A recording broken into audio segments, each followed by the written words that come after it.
और चलिए अब शुरुआत कर लेते हैं न्यूज ब्लास्ट खबरों की। कल महाराष्ट्र और राजस्थान दौरे पर रहेंगे प्रधानमंत्री नरेंद्र मोदी। जलगांव में सुबह करीब 11:15 बजे लखपति दीदी सम्मेलन में शिरकत प्रधानमंत्री मोदी करेंगे।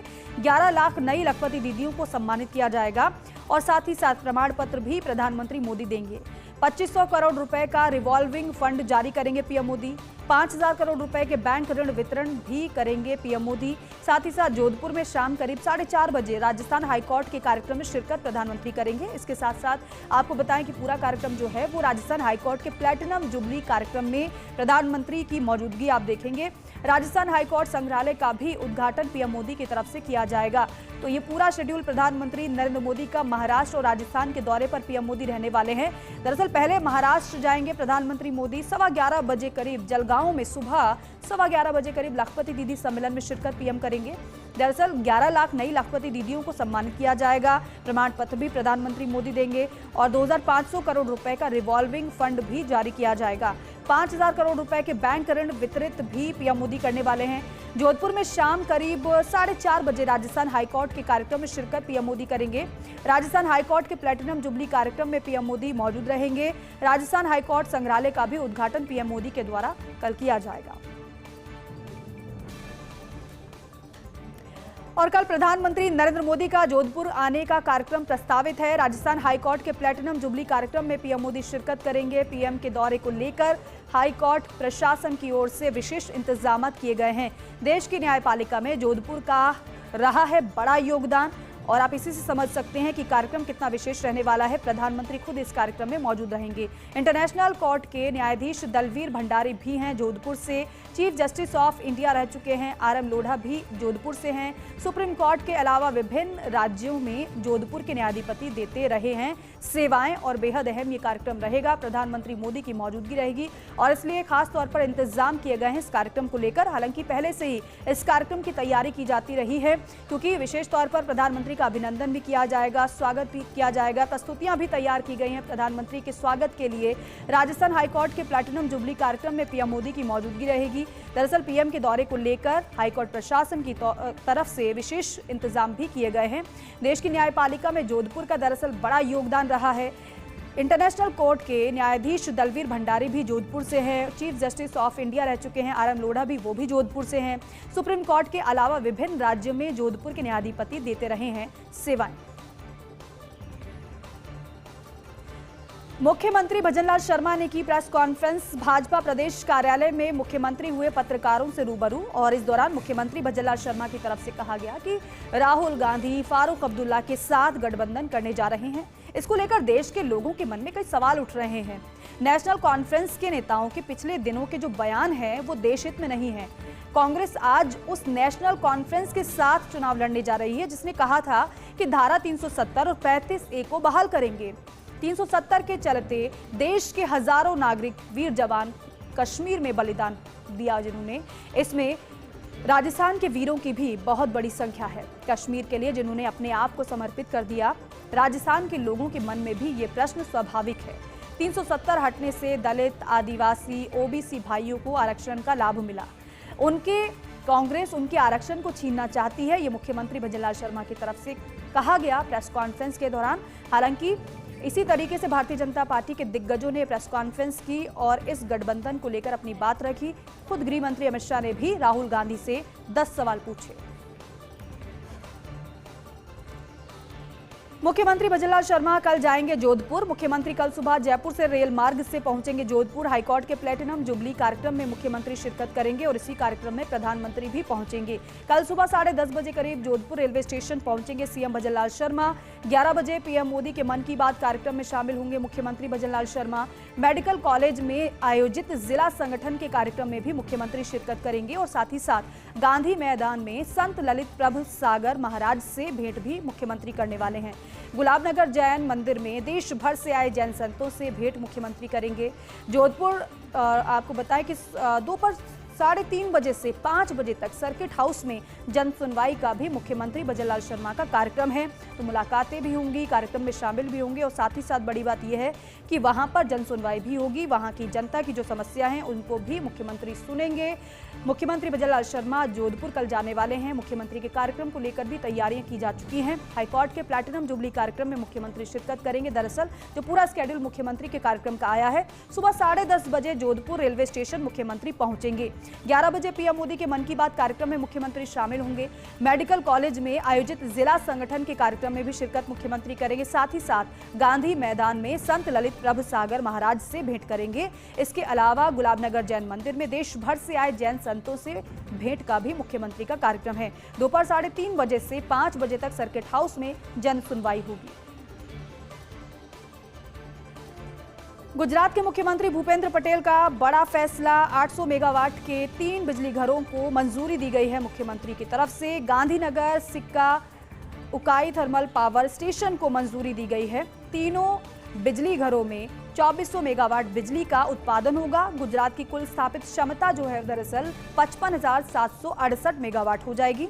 इन 3 बिजली घरों से लगभग 3000 रोजगार के अवसर पैदा होंगे। बिजली खपत की आवश्यकता को पूरा किया जा सकेगा। तो गुजरात के मुख्यमंत्री भूपेंद्र पटेल का ये बड़ा फैसला है। तो देखिए किस तरीके से 800 मेगावाट के 3 बिजली घरों को मुख्यमंत्री ने मंजूरी दी है। गांधीनगर सिक्का उकाई थर्मल पावर स्टेशन को मंजूरी दे दी गई है।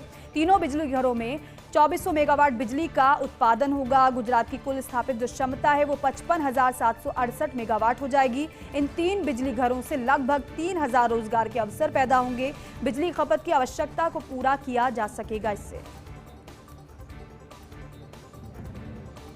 और देखिए उद्धव ठाकरे को जोर का झटका लगा है। दरअसल कांग्रेस के बाद शरद पवार ने भी ऐलान किया है। अब क्या ऐलान किया है ये आप जानिए।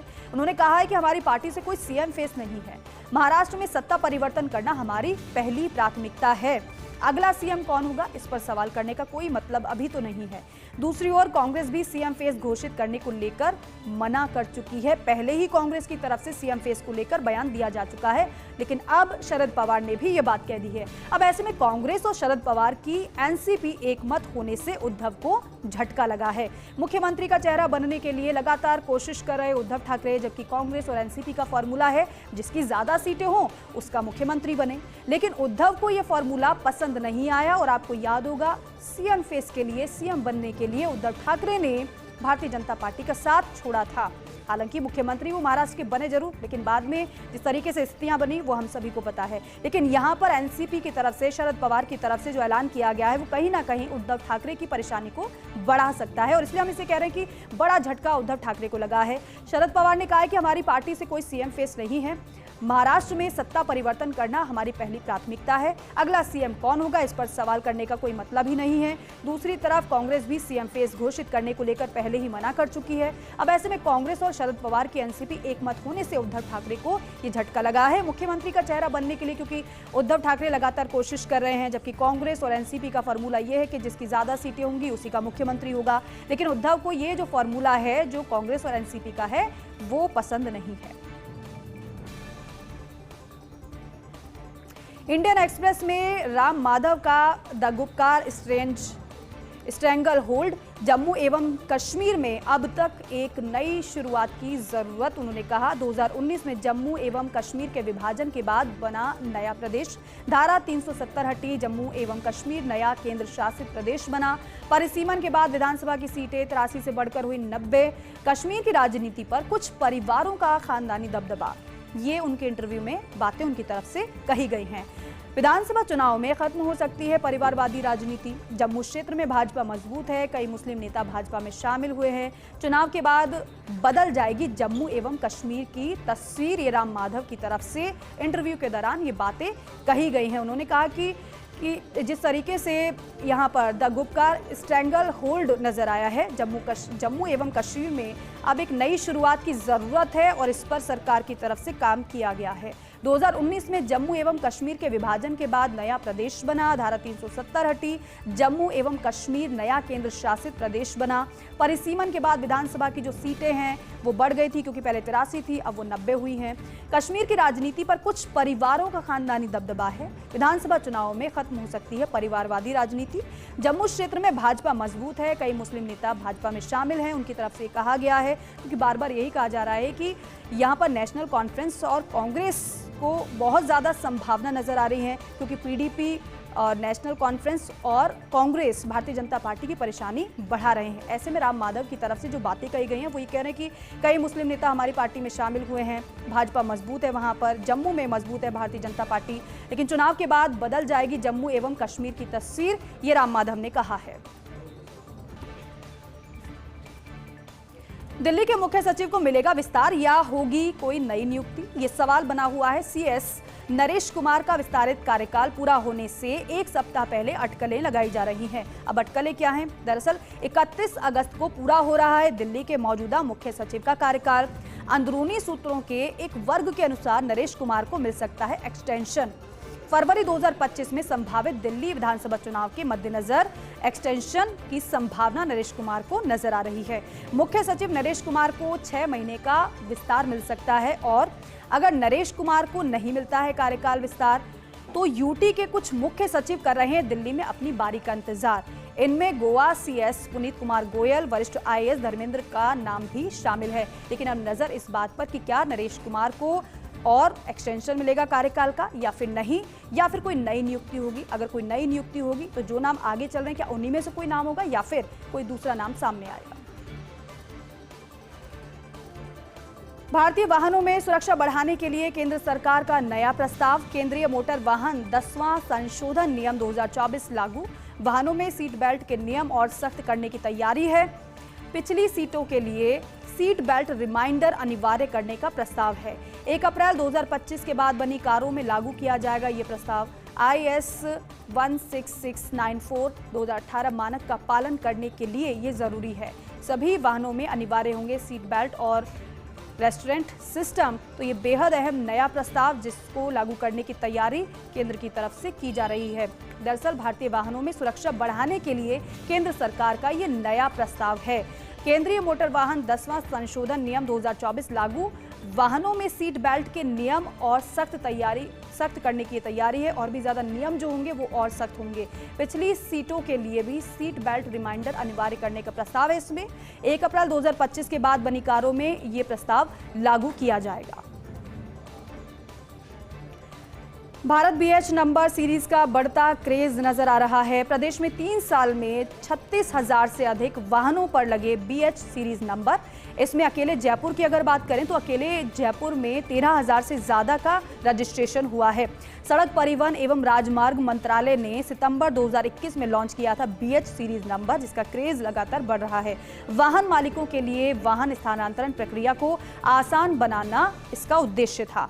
भारत सीरीज नंबर के वाहन देश के किसी भी राज्य में चल सकते हैं बिना किसी रुकावट के।